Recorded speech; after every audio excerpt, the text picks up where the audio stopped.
a phone call after you have left work, an email you need to check on a Sunday, a new project that haunts you during a vacation. Work is increasingly seeping into home life, and the world over, people are braving it. But in Australia, this could soon be outlawed. Australia is set to pass a new law. It is called the right to disconnect. It will give workers the right to their after hours.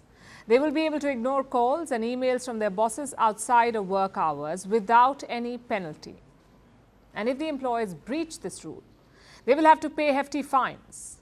You see, Australians work an average of 6 weeks unpaid overtime each year. In terms of unpaid wages, that is more than $60 billion. So the message here is quite simple. If someone is not being paid for all 24 hours a day, they should not be penalized for not being available all day. Most Australians are happy to hear this. Oh, I think it's a wonderful idea. I think we need to have our switch off time. We all need to relax. We all need to be able to switch off and not be disturbed by emails and phone calls in the middle of the night. And but both my kids are lawyers as well, so they sort of work horrendous hours as it is. And if you get things coming in at night time, we all need to be able to switch off and relax. I mean, we're not machines, we're people. In general, I think the idea that you should be able to switch off when you get to the end of your workday and when you're at home doing your own thing over the weekend or on leave, that seems like generally a pretty reasonable thing to me. The government is on the same page, hoping that the bill would restore a healthy work-life balance. And the land down under is not alone here. Several countries are staunch advocates for the right to disconnect. European countries are acing this game. France is famous for its 35-hour work week. On top of this, it pioneered the right to disconnect way back in 2017.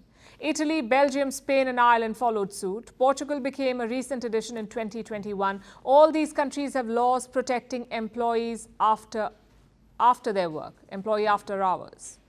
But the specifics differ. In France, all employees can ignore calls after working hours.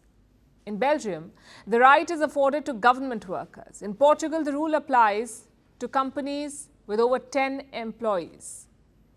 Meanwhile, outside Europe, the situation is tricky. In Canada, only the province of Ontario has such a policy. In the African nation of Kenya, a maximum of 52 hours of work per week is mandated. But during the pandemic, work ballooned past this. So lawmakers proposed a bill for the right to disconnect. It has become a heated issue in the country, but so far no progress has been made. And that's something that India and the US can relate to. In 2018, the right to disconnect bill was introduced in India's Lok Sabha, the lower house of the Indian Parliament.